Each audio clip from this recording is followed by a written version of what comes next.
जळगाव जिल्ह्यातील अंमळनेर येथील संत सखाराम महाराज यांच्या वाडी संस्थानला भीषण आग लागल्याची घटना घडली होती। या घटनेत विठ्ठल रुक्मिणी मंदिराच्या दुसऱ्या मजल्यावरील लाकडी डोम जळून खाक झाल्याने मोठे नुकसान झाले असले तरी या मंदिराच्या प्रमुख मूर्ती स्थान मात्र या आगीपासून सुरक्षित राहिल्याचे पाहायला मिळाले। यावेळी मंदिराचे सेवेकरी आणि प्रत्यक्षदर्शी अतुल कुलकर्णी यांनी याबाबत माहिती देताना म्हटले आहे की रात्रीच्या वेळेला अचानक मंदिराच्या वरच्या भागातून धुराचे लोट दिसू लागल्याने लक्षात येताच परिसरातील नागरिकांनी पोलीस आणि अग्निशमन दलाच्या बंबांनी वेळीच या ठिकाणी बचाव कार्य राबवले असून त्यामुळे आग भीषण असली तरी त्यावर वेळीच नियंत्रण मिळवता आल्याने विठ्ठल रुक्मिणी मंदिरातील मूळ मूर्तीचा गाभारा मूर्तीसह सुरक्षित राहिला। या संदर्भातली माहिती आज दिनांक 2 जुलै रोजी दुपारी 2 वाजता माध्यमांना प्राप्त झाली आहे। काल अंमळनेरच्या संत सखाराम महाराजांच्या समाधीस्थळी आग लागल्याचं पाहायला मिळालेलं आहे। नक्की घटना का झाली, कुठे झाली आणि नक्की कोणत्या भागाचं नुकसान झालं? प्रथमदर्शनी आम्ही चौकात बसलो होतो। त्या ठिकाणी बसले असताना सुरुवातीला थोडं वायर जाळायचा वास यायला लागला, स्मेल आला आणि मग आलो इकडं पळत पळत पाहिलं तर थोडे धूर वगैरे निघत होता आणि क्षणातच 1-1.5 मिनिटाच्या आतच ते खूप मोठ्या प्रमाणात ते जाळ व्हायला लागला। जाळ झाला मग नेमका त्या दिवशी आमच्यासोबत आमचे नगरसेवक सुरेश परदेशी पण होता।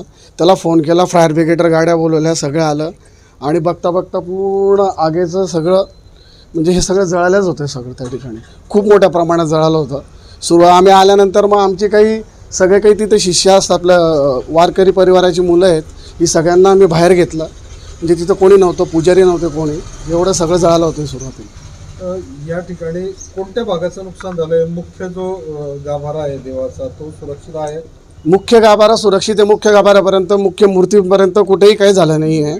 त्याच्या बाहेरच झालं हे सभामंडप, खालचा दगडी चौक म्हणतात त्याला, सभामंडप चौक आहे त्या गाभाऱ्याच्या समोरचा, तोही व्यवस्थित होता। म्हणजे तिथे सगळं जळालं आहे पण मुख्य गाभारा व्यवस्थित आहे। समाधीस्थळ कुठे आहे या ठिकाणी? समाधीस्थळ नदीमध्ये आपल्या पाठीमागं। बरोबर, म्हणजे समाधीस्थळाजवळचं हे कोणतं मंदिर आहे याला? हे आपलं राई रुक्मिणी मंदिर इथं या ठिकाणी उत्सव मूर्ती असते या ठिकाणी लालजीची।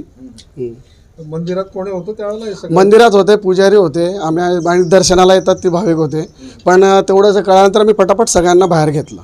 या ठिकाणी बचावासाठी कोण कोण आलं ज्यावेळेला ही घटना समोर आली? बचावासाठी आम्ही चौकात बसलो होतो, आम्ही होते 3-4-5 जण।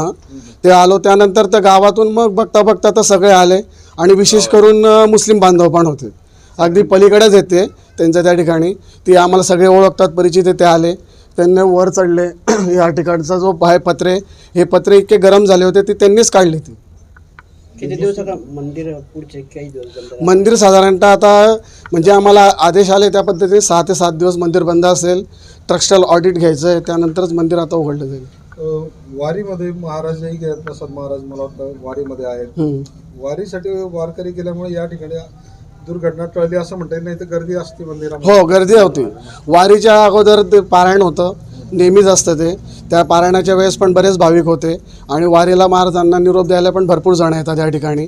तर ती सगळी जण निघून गेल्यानंतर गर्दी नव्हतीच, कोणीच नव्हती। कारण काय समोर आलं आग लागल्याचं? कारण आम्हाला नीट सांगता येणार नाही, पण शॉर्ट सर्किट असं म्हणतात त्या ठिकाणी झालं ते। शॉर्ट सर्किटमुळे झालं असं। नाव तुमचं? माझं नाव अतुल कुलकर्णी, मी सेवेकरी या ठिकाणी।